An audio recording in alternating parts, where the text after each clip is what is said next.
Commodities continue to rise, but people have a strong interest in uranium. Nvidia continues to rally after hours. Meta tries to make Vision Pro cool by calling it something else and partnering with Ray-Ban. Powell speaks tomorrow around 9:20. Hopefully he'll be friendly to the market. We have seen yields rise, and we're going to talk about why. There's just a ton to go over, guys. Let's just get right into it. So to start with uranium, one of the key moves that we've seen here is we've seen this move in CEG. We've been talking about this for about a week now. VST as well. We just continue to see these break out. VST hitting highs. Obviously, it's based upon valuation at this point. What we're not seeing is we're not seeing the follow through on NRG as much yet, but these are really the three independent power producers. For those who have been following for some time, I actually broke this down by category on how I look at it. And there's three major IPPs, NRG, VST, and CEG. I can post this somewhere so people can have access to it. I really don't mind. What these are doing is they're all setting up because now the cool thing is uranium. All the cool kids are doing it. Why? Uranium is becoming clean energy. Maybe it was before, maybe it wasn't. But it really doesn't matter because if you go and take a look at 3 Mile Island's new name after CEG, CEO passed, it is now the Kramer Clean Energy facility, and Microsoft is out targeting about how it will be carbon negative. Not even we're getting past carbon neutral and zero. Now we're going to be negative. So now all of a sudden nuclear energy is not only net neutral, it is now good. So that if the narrative changes, go with the narrative because you can argue with the narrative, but the way to make money is to what? Follow the narrative. So this is the new thing that they're talking about. This is where they're going. I would look for this to continue. This is a perfect W. This is going to take a lot of time for it to get together, but I think I'd be remiss in not talking about it at this point. You're going to move solely based upon commodities moving, and commodities are moving because of inflation fears. We're going to talk a little bit about that and the 10-year, but understand why uranium is moving and understand that it's going to be very different than just moving like gold. I mean, obviously gold is going to continue to move. Silver, I have positions in gold, not in silver. If you ever hear me talk about a silver trade and tell you what to do with it, run the other way. I don't think I trade anything worse ever than silver. But gold in and of itself will continue to go. And we saw this yesterday with copper. We saw this move up. The question is, do we continue to see this or not? I think you see the copper move continue after what we saw with Micron tonight. I think that that's where this is going, personally. I do think you see copper move, which means the FCXs of the world, the SCCOs of the world, the TECKs of the world, they can continue to push. This is going to be a pretty micro video with very specific. I'm going to try to be as specific as possible. So let's just keep going. But Micron absolutely crushed. Investors are very happy. You can see it by their faces. Let's get rid of this guy. And we're just seeing the left. You know, you had 1 minute to act. This is why I tell everybody when they do this after hours, know what you're looking for and know it cold. And once you saw this, you knew it was just on. And I'll explain in a second. But what you can see here is you mark off that 1 minute bar, you put the VWAP on it, up, over, retest the VWAP. If you missed it, give you a really quick test there. And I will just walk everybody through this so that you get it. Number one, you leave the VWAP here. And by leaving that VWAP there, you look for areas of interest when it tests. It usually does give you some kind of test in some kind of area where you can put the trade on and see if it's going to work after hours. And this worked perfectly. And you can just see the lift from there if you missed it. Now, question is what got it going so much? We're ripping from the headlines right here and just start. Right out of the rip when this hit 118 to 113, you can see the move here and you see how that's at 401. I just want to point something out to people. You know, when you're trading this stuff after hours, every minute counts. And you will note a delay between this and something like most like this is Bazinga, and I use this because it's cheaper, but you will see, you need to note the mark of when these bars move and you need to know when they actually show it here. There are services that are more money that are much faster. And people pay for those services. But I just want to point that out as I sit here and look at it. 401 is when we moved. 402.29 is when it got released. So understand that the majority of people are looking at this and going, oh, I'm buying over here. That's why you set yourself up by putting those VWAPs in, right? Work with what you have. But out of the rip at 404, they're just out with it. We're at 87 plus or minus 200. Okay, the original range, just so we know what happened here, was that they actually reset that range. This range was around 8.3, and now they reset it to 8.7. So it was 8.3 plus or minus 200, and they just moved it to 8.7 plus or minus 200. That's a big move. Now, are you going to hold 108 all night? Are you going to hold up 13? I don't know, and you have GDP tomorrow, and we will cover that. But I do think we have to look at this and say there's some really significant things in here. For example, gross margins were better than expected. No one expected them to have a good quarter, let alone have decent gross margin. Next, the comments. The comments are excellent from what we're seeing. Robust AI demand, significant improvement, profitability ahead. Yeah, when you start to see this, and the CEO, and this was on the conference call, demand from data center customers continues to be strong, and customer inventory levels are healthy. Expect healthier inventories at PC OEMs by spring. Smartphone unit volume on track to grow low single digits. The most important thing for me here is understanding how they're linking themselves, and they're linking themselves to data centers. And we know that data centers are the driving force here. So we're going to have to watch this. Let's look at some technical levels here. I think that's the best thing that I could help you with if you weren't involved with this. I did spec calls into this. Sometimes if we're this beaten down, I will do that. Usually my cutoff is like 31%, somewhere in there based upon the previous earnings. So like these earnings were a disaster, right? Absolute dumpster fire. And we were down here. And so you're basically 32% off the previous close within 90 days, which is a lot. And usually when you're off like that, this has got to be a dumpster fire with a bunch of raccoons floating down the river. In this case, it just wasn't. So what that does for us is that allows us to spec them a little bit better, because even in line means we might still trade up the flat and the shorts aren't going to get what they want. So really the bias, when everybody is leaning to one side of the boat, sometimes it's best to look at the other side, and there were some signs of that. If you look at the close, even into the end of the day here, let's just go get rid of pre and post right here, and look at the end of the day. Always watch the last 10 minutes before these things come out with earnings, and you can just say they just couldn't get in it fast enough, right? Very greedy. Had to get in right away. And sometimes that's a tell. To me, in the last 10 minutes, it usually is a tell. And this, no doubt, was. So now you can see our levels here, but let's get back to this daily chart and see what we have to see tomorrow. Now, the very first thing that I would suggest is just that 111. I think that that's a pretty significant area. If you start marking these off right around here, that gap down, it starts taking you a little lower. And that's going to get you to that 109.69 level. And you can kind of see how you're wedged in here. Of course, after hours, you just want to make sure that you're not breaking that anchored VWAP from there. And until then, it's pretty much all gravy. And it just kind of works itself up. You know, really, it's just like having a trailing stop. If you think about it, it's one way to trade it. It's one way that I do tend to trade these names. But you are seeing, again, pardon my voice, but you are seeing follow through after hours with NVIDIA up $1. Obviously, the weak link has been what? The weak link has really been the DRAM space over everything. But I do think this is important. I would certainly watch this tomorrow, even with what we have coming out with the economic data. I do really like semis here. I think this is the thing that might finally push you over, as long as we don't have a dumpster fire of GDP, and we will get to that.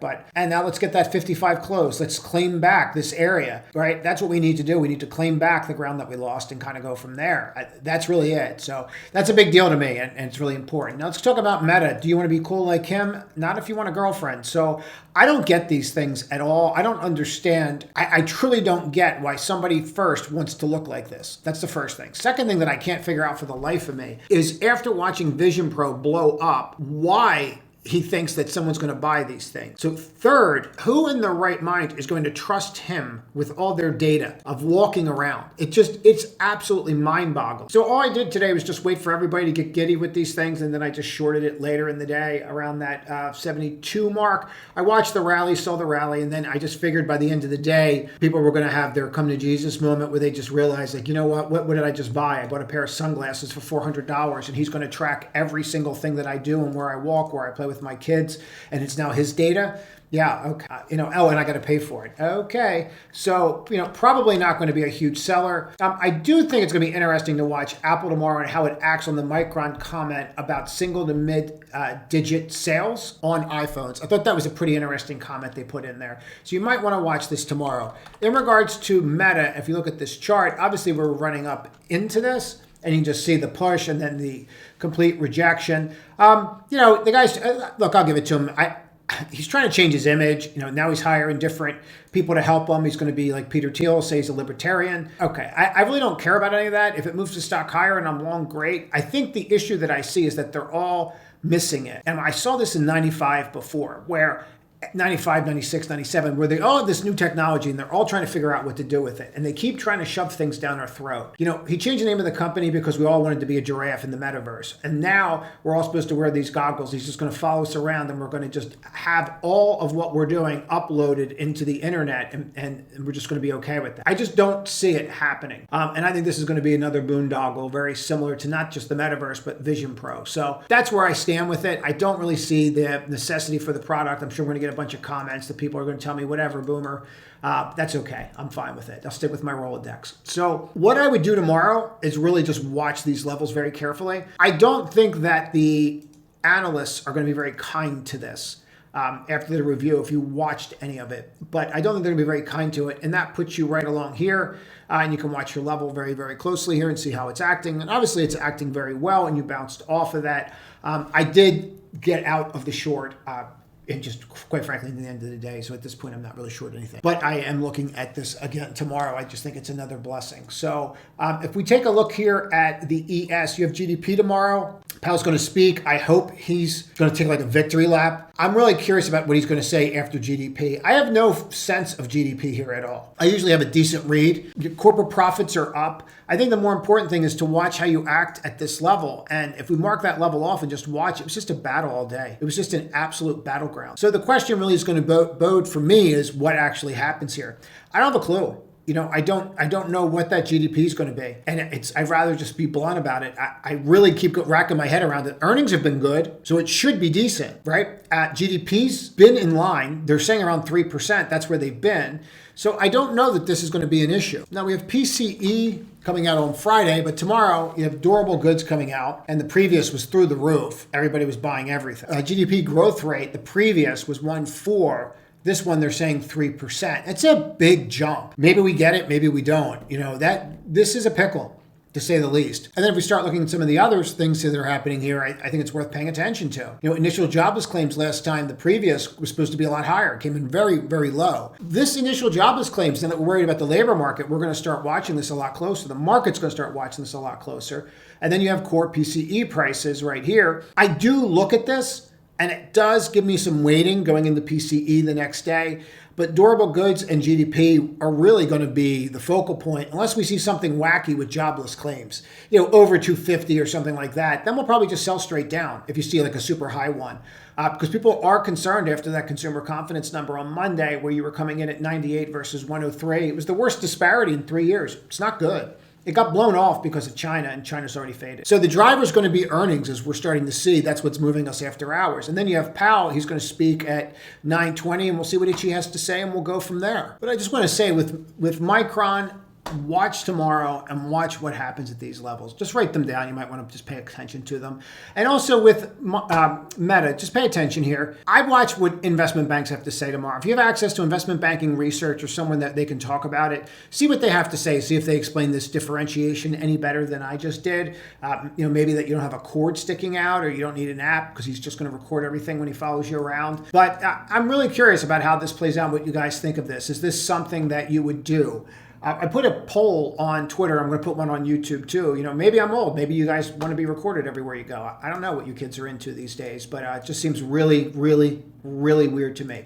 If you take a look here at the 10-year and you see how this is going, right? All you've done is sell down since when? All you've done is sell down ever since we just had the Fed cut. We just kept selling down. So what's happening is reality is setting in. And what do I mean that reality is setting in? Well, if you cut rates in China, which we did, and China is still hanging in there, but there is some debate about how well this is going to hold in there. And China spurs demand, which they've done. They're actually injecting something like $140 billion in loans into their economy. It's a lot of money.